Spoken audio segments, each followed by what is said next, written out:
La confusion entre symptômes et problème, là aussi, vous voyez, c'est qu'est-ce qu'on appelle un symptôme?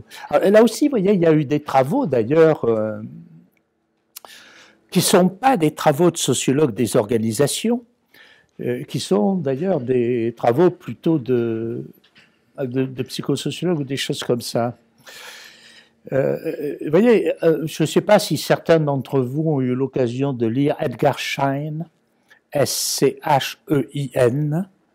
qui est un...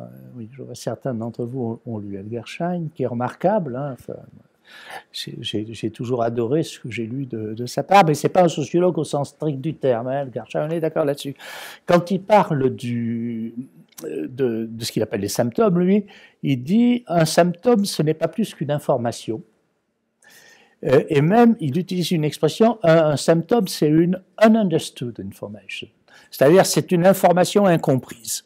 Donc, le symptôme, c'est ce qui vous frappe, c'est ce qui vous alerte, c'est le signal.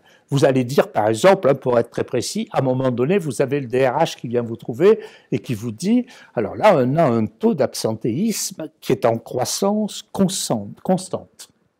C'est un symptôme, on va dire ça comme ça. Où vous dites, on a des pannes de machines répétitives que je ne comprends pas très bien. C'est un symptôme. Le problème, c'est l'explication organisationnelle du symptôme. C'est-à-dire, qu'est-ce qui, dans le fonctionnement de l'organisation, peut permettre d'expliquer le symptôme que vous avez identifié.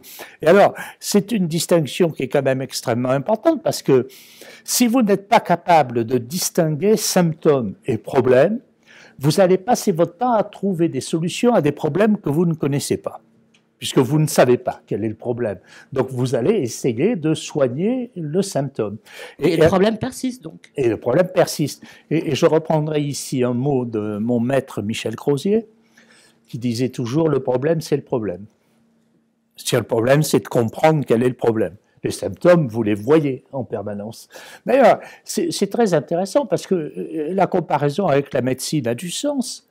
Vous allez voir votre médecin parce que vous avez un symptôme. Vous voyez ce que je veux dire? Donc, et puis le médecin, il fait un examen, j'appellerais ça un diagnostic, et à partir de ce moment-là, il vous dit, ben, votre problème c'est ça, vous avez ceci, vous avez cela.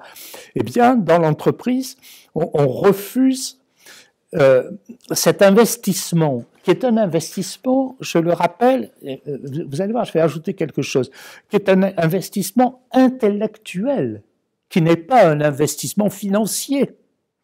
C'est d'ailleurs pour ça que les cabinets de conseil ne le font pas.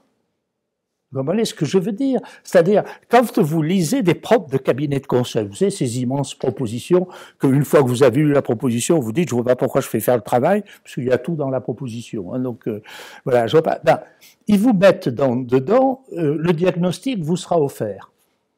Mais parce qu'ils s'en foutent du diagnostic. Donc, c'est quelque chose sur lequel on ne va pas investir, puisqu'on va uniquement travailler sur le symptôme. Donc, mais en même temps, être capable de passer du symptôme au problème, c'est quelque chose qui est extrêmement exigeant intellectuellement. Voilà. Et donc, arriver à repérer l'explication systémique d'un symptôme, ça, c'est un investissement intellectuel.